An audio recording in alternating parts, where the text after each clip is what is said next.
guys, welcome back to the workshop and welcome back to another video on this Blackhorse TravelAir swap meet bargain buy model, whatever you want to call it. In the last video you saw of this, we sorted it all out, got it ready to fly, and Ewan test flew it, and not surprisingly really, it's a bit underpowered. Flew fine, flew stably, used next to no battery power, battery capacity shall we say, but it just hasn't quite got the grunt for this size of model. The easiest thing, start again. We think the motor is far too small, and we have got an option to put something bigger in, which is this. It's a Rimfire 46. It is a 4260 800 kV. I don't know what the other spec of it is because this was in a bargain buy box of bits and pieces that I got, so I don't know if it works, but it might do the job if we need it to.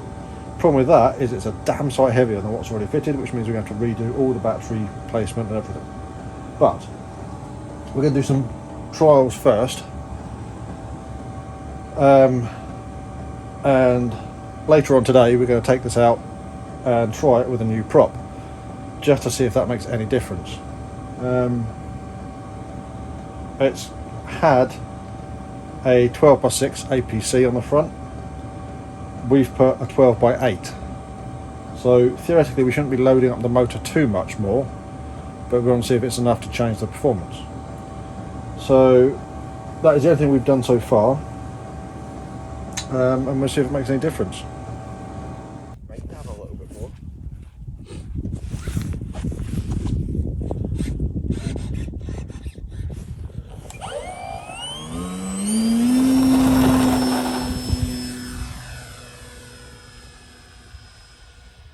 I'll speak through it well.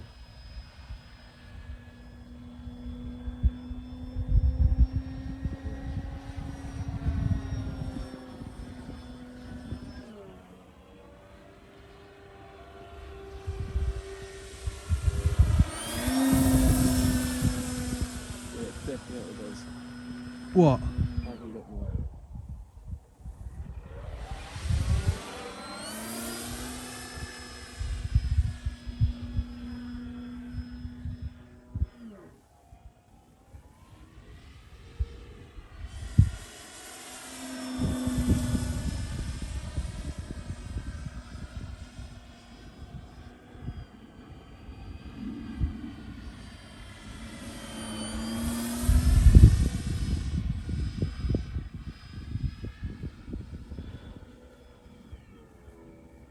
So it's quite amazing how much just changing the prop can change something.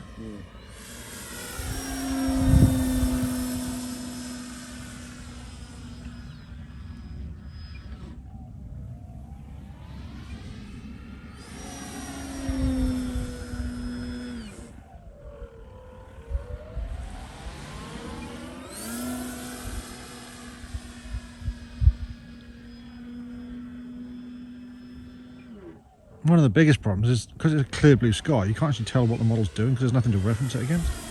That's the issue I was having with the edge. You just couldn't really tell how up you were.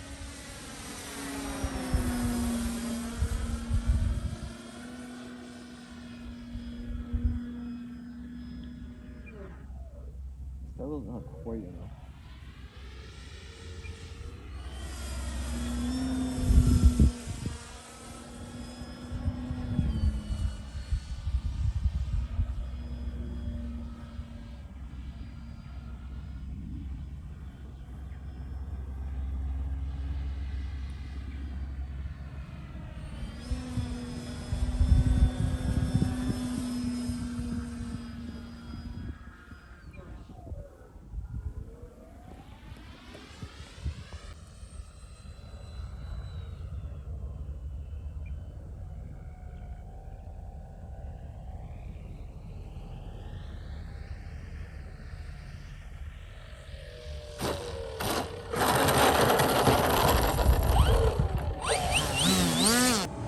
So as you saw there, not huge amounts of difference in performance.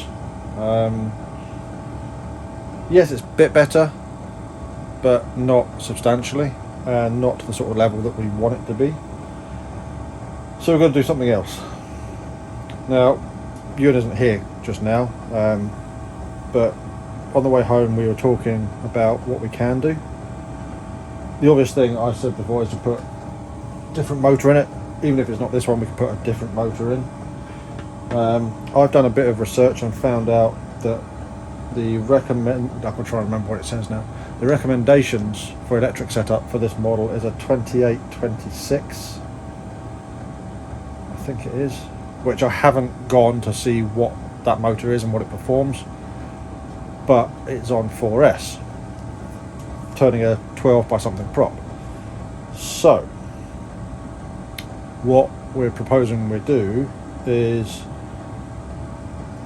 on the bench or outside rather than flying, we're going to stick 4S up its backside and run it for a good while to see if anything gets hot or whatever, just see what it does. I think the motor will be the first thing to let us down. I think that's going to get hot. So I don't think this motor, there's no markings on this motor whatsoever. I don't know how we could even find out what that motor is, apart from testing it to destruction, or testing it and see if it does melt. If it does melt, we're going to change it anyway. So when we get opportunity, we'll get a 4S pack in there. I don't think I've got any with, oh no, I have got one. Yeah, we can stick 4S in there, and the watt meter, and see what it's pulling and see if it physically gives us a lot more power. It should do, but it's how much current it's pulling, etc. So yeah, we'll give that a try. It's been piddling with rain since we've come home, so it might be tomorrow or the next couple of days that we get this done. Right then, we've got a bit of a break in the weather. This is a couple of days after that last segment. 2 fully charged 4S 2200s in parallel, just like we had the 3S 2200s. Statically, nothing running here just now. It's indicating 16.7 volts. I'm just going to reposition myself. This could be a bit awkward to see this all properly, but I will try and capture as much as possible, and we'll see what this does. Right, will you be able to see that? Yes. Maybe.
Something smells warm. Yep, that motor. Just have a... Oh dear, something's smoking. What's smoking in here?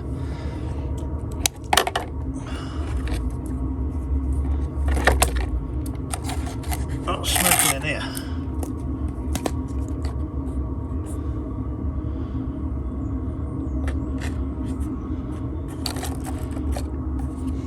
So, I think we can safely say that motor's no good for 4S. Possibly that ESC has... See, I can smell something hot, but I can't see where that ESC isn't hot.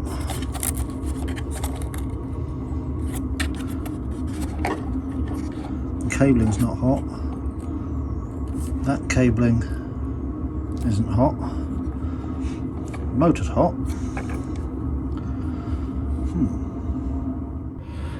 Right then,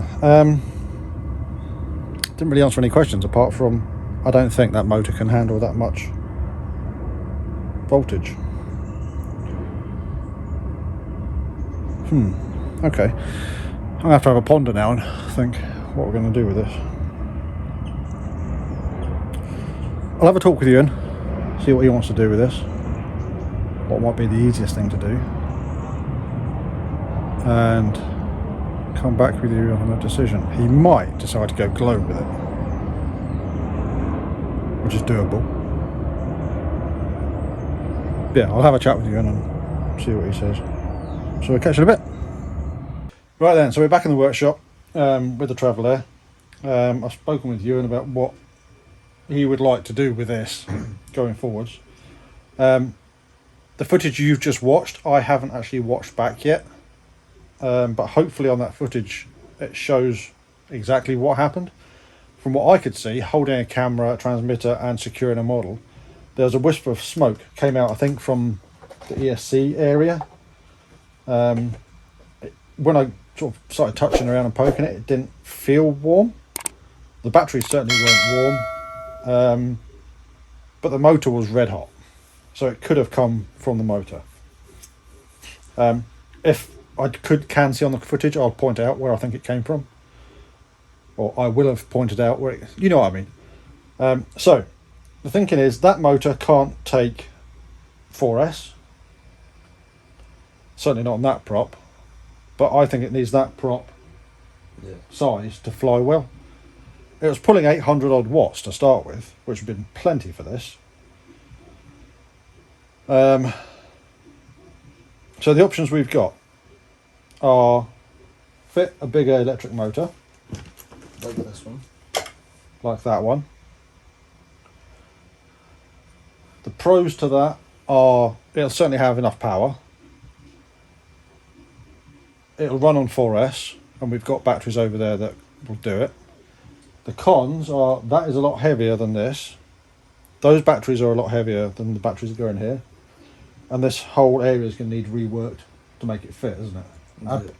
Another pro, is it pro? Another good thing is that it's reliable.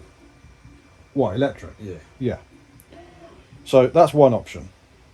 The second option is to put it back to IC, which this airframe is from the factory designed to be. Somebody's converted this from IC to electric. And you had a thought on that, didn't you? Yeah. What am I saying? Thought? Or Well, yeah. What was your thought? To put a 4-stroke in the front of it, because I've never had any airplane with a 4-stroke in it. It's been mine. So that is what that's the route I think we're going to go, because you're more keen on that, aren't you? Yeah. Yes, electrics, plug and play. As much as I would like to have a winter hack that I know is going to work every time, until it doesn't. Yeah, as much as I would want a winter hack like that, we've got things similar, literally, that are plug and play.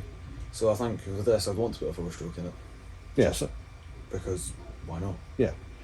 So that's the way we're leading. I'm not sure what 4-stroke yet. I have got a few down there. OS 48. We have got an OS 48 down there. I was not quite sure which one. I've got 3, I think. But I suspect that will come in another video after this one. This one's probably dragged on a bit now. Probably another couple of videos. Yeah, but Ewan will probably do them himself. So if you're curious about what we're going to do with that, and you're not already, subscribe to the channel. You'll get notifications when we put a new video up. If you're enjoying this sort of content, please give us a thumbs up. It's greatly appreciated. Helps the channel grow. Any comments, any thoughts? Stick them in the box below this video or any other video. But from myself and Ewan here in the workshop just now, I'll catch you next time. Bye.